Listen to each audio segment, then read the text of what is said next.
Pernahkah kamu melihat atau berinteraksi dengan para penyandang disabilitas di sekelilingmu? Mungkin tidak semua dari kita pernah berinteraksi dengan penyandang disabilitas. Untuk memahami apa itu disabilitas, mari kita bahas lebih lanjut. Menurut Undang-Undang Pasal 1 Ayat 1 Nomor 8 Tahun 2016 tentang penyandang disabilitas, penyandang disabilitas adalah setiap orang yang mengalami keterbatasan fisik, intelektual, mental, dan atau sensorik dalam jangka waktu lama yang dalam berinteraksi dengan lingkungan dapat mengalami hambatan dan kesulitan untuk berpartisipasi secara penuh dan efektif dengan warga negara lainnya berdasarkan kesamaan hak. Penyandang disabilitas merupakan bagian dari ragam masyarakat Indonesia. Tidak hanya laki-laki perempuan, muda tua, hitam putih, tinggi pendek, suku-suku, serta agama, tetapi ada juga disabilitas dan non-disabilitas. Oleh karena itu, penyandang disabilitas memiliki hak asasi yang sama dengan manusia lainnya.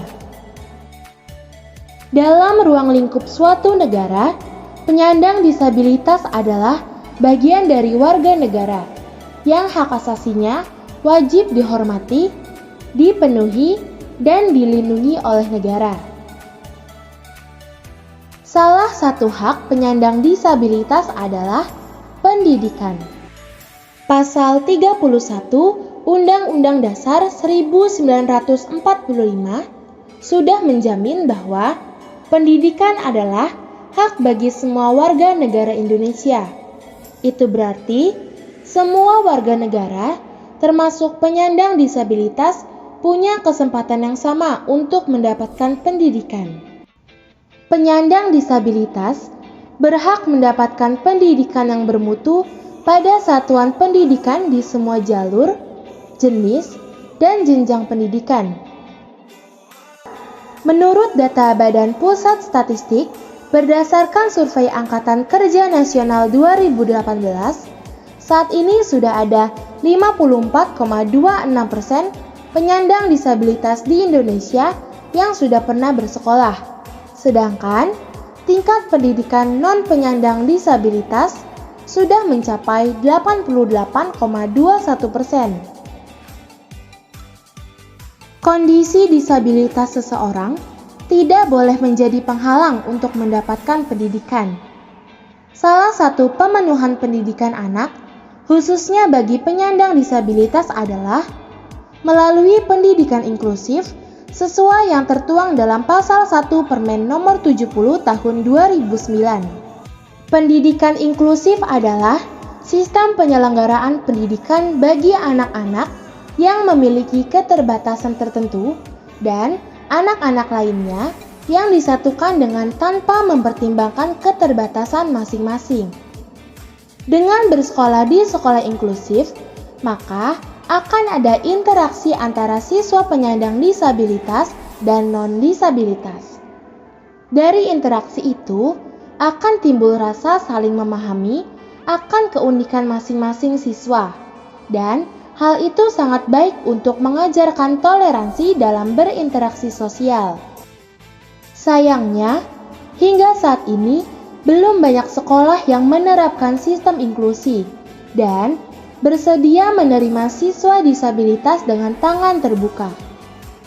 Kehadiran siswa disabilitas dikhawatirkan mengganggu kegiatan belajar mengajar atau KBM, karena siswa disabilitas dianggap sulit menerima dan mencerna materi pelajaran yang diberikan pendidik. Padahal, pengalaman KBM yang melibatkan siswa non-disabilitas dan siswa disabilitas mampu memberikan banyak manfaat yang tidak bisa diperoleh dalam sistem pendidikan biasa. Menurut Stopp dan Peck, pada tahun 1995, ada 5 manfaat program inklusi, yaitu yang pertama, berdasarkan hasil wawancara dengan anak non-disabilitas di sekolah menengah, hilangnya rasa takut pada anak disabilitas akibat sering berinteraksi dengan anak disabilitas. Yang kedua, anak non-disabilitas menjadi toleran pada orang lain setelah memahami kebutuhan individu teman penyandang disabilitas. Yang ketiga, banyak anak non-disabilitas yang mengakui peningkatan self-esteem sebagai akibat pergaulannya dengan penyandang disabilitas. Yang keempat, anak non-disabilitas mengalami perkembangan dan komitmen pada moral pribadi dan prinsip-prinsip etika. Yang kelima, anak non-disabilitas yang tidak menolak penyandang disabilitas mengatakan bahwa mereka merasa bahagia bersahabat dengan penyandang disabilitas. Dengan demikian, orang tua murid non-penyandang disabilitas tidak perlu khawatir bahwa pendidikan inklusi dapat merugikan pendidikan anaknya. Justru sebaliknya, malah akan menguntungkan. Pendidikan inklusi pada prinsipnya mampu memenuhi fasilitas yang aksesibel bagi siswa disabilitas terhadap pelajaran, baik secara fisik maupun non-fisik. Dari segi fisik, bangunan sekolah harus mudah diakses oleh penyandang disabilitas, semisal rem untuk pengguna kursi roda, informasi visual atau running text untuk orang dengan hambatan pendengaran, informasi audio dan guiding block untuk orang dengan hambatan penglihatan, dan posisi meja kursi yang tidak mengganggu pergerakan. Sedangkan aksesibilitas non-fisik merupakan fasilitas yang melayani pelayanan informasi. Contohnya, ketersediaan buku baca yang dicetak dalam huruf braille atau sikap guru dalam mengajar siswa disabilitas.